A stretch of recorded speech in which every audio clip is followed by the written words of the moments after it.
of the corporate fraud investigators from the IRS. Now, you can argue, is it a fair tax or not? Obviously, that's a scam, too. But the issue is they don't enforce on billionaires. They enforce on middle-class and blue-collar workers. Because the criminal class, that's why it came out that more than half of Congress doesn't even pay the taxes. I mean, this is an openly criminal group. Go ahead. No, I couldn't agree more. And yet you've got a minimum. This is a bare minimum done by studies, proved by studies from Boston University researchers and others that say that a bare minimum of 56% of the people who are on the panels that decide which drugs get dispensed to our children, 56% is the minimum number of people who also have conflicts of interest with the drug companies. Well, that on some committees, and you're talking about the antipsychotic drugs and schizophrenia groups, 100% of the decision makers on the committee that are ruling on which drugs are dispensed to the general public, 100% of them are getting money from the drug companies. Speakers' fees, traveling events, hundreds of thousands and millions of dollars that they then don't even declare to the general public that there is a conflict. Now, in any other entity, if you had conflicts of interest with Boeing and airplanes and the FAA, you would have to recuse yourself. Exactly right. And so why isn't it the case with this when we are affecting the lives of our future leaders in this nation? The only answer that I can come with are two answers. One is the dumbing down aspect that you talk about a lot. And number two is just, frankly, just the money that's at risk.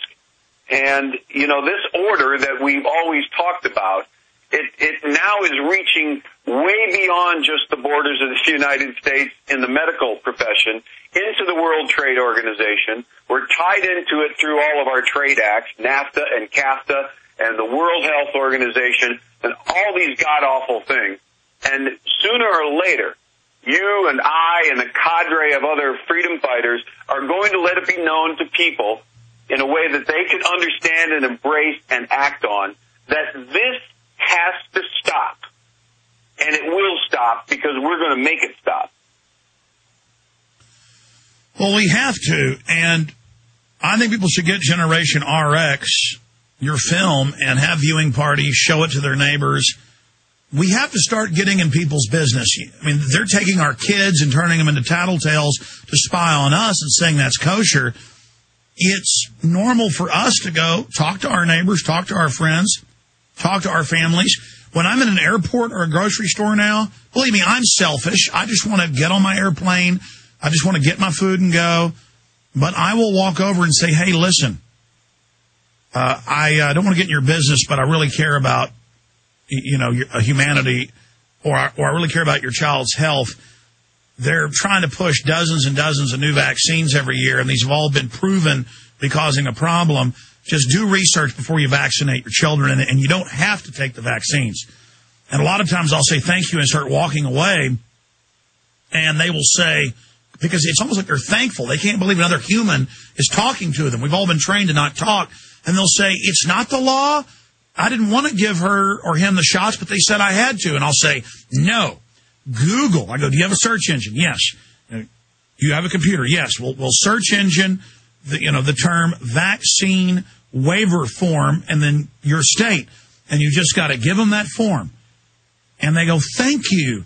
Or other times they go, and are kind of the type that are uptight and scared and don't want to talk. I don't care, though. I'm ready to do whatever it takes to go 110% to warn people, because I see these little kids and I know what they're putting in the vaccines. I know it's a eugenics program.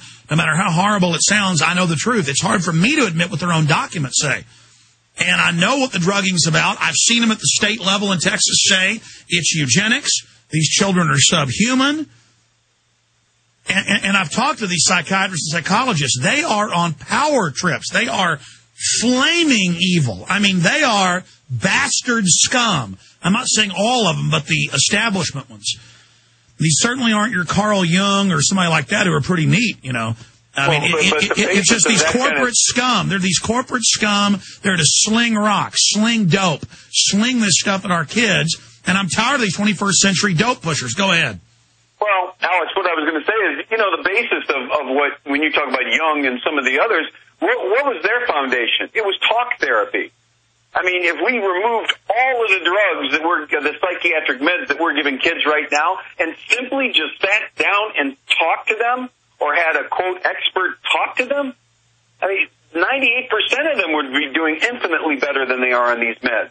So when you're talking about, going back to these immunosuppressant drugs that they're giving kids as vaccinations, I mean, even, again, to draw the parallel, when I was a kid, we got what? Measles, mumps, rubella, polio. That was about it. Maybe chickenpox. Now they're on up to 51, 52 immunosuppressant vaccinations by the time they are 8 years old. I mean, how in God's name can anyone believe that this is beneficial to their immune system? It's a sad, sad reality.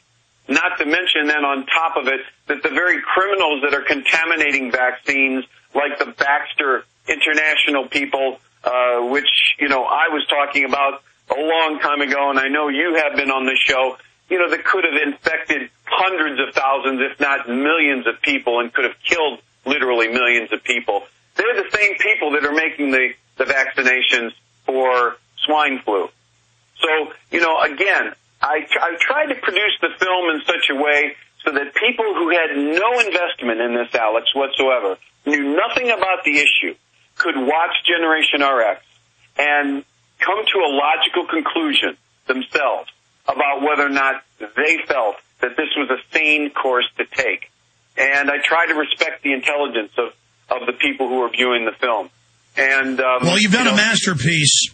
You've made a masterpiece in Generation RX. I just hope that people will start caring about their fellow humans and start going to the PTA club, start going to the school board meetings, start going to city council and say, stop pushing drugs in the schools. I was a straight A student.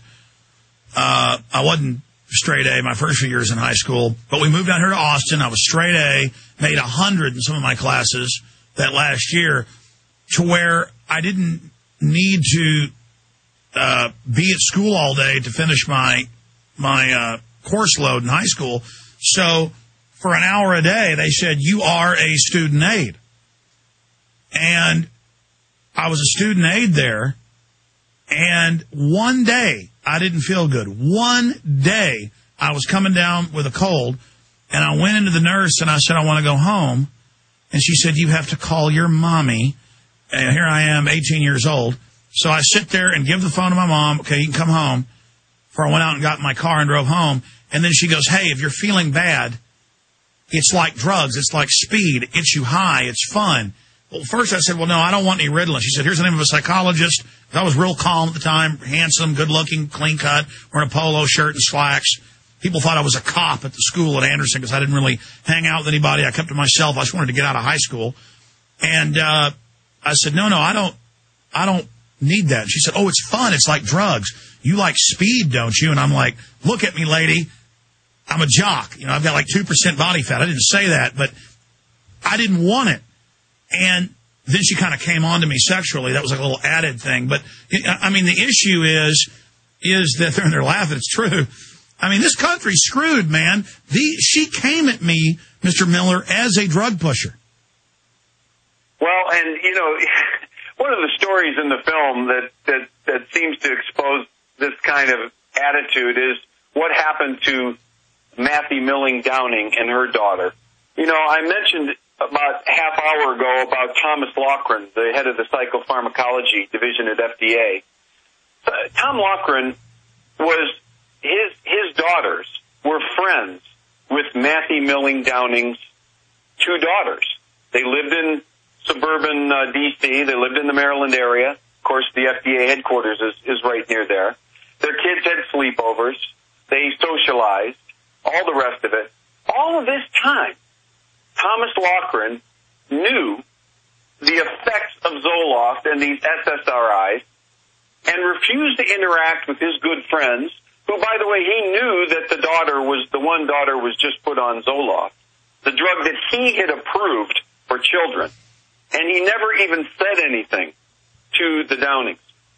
And the end result was, a few months later, that this beautiful, beautiful 11-year-old girl, Candace Downing, hanged herself in the garage of the Downing home 1 hour after watching Animal Planet on TV with her father, sitting on her father's lap. Good God. So how do we get to this place where you have such a disconnect, these people who are running the show in D.C. and who are living off of our tax dollars and are so inhumane that they won't share the most basic warning information with friends that they've been friends with for 9 or 10 or 11 years. But that's the issue with these fake corporate types, is they're into how they don't care about anybody, and they'd watch you drown and not even help. They're in to the fact that they're soulless scum.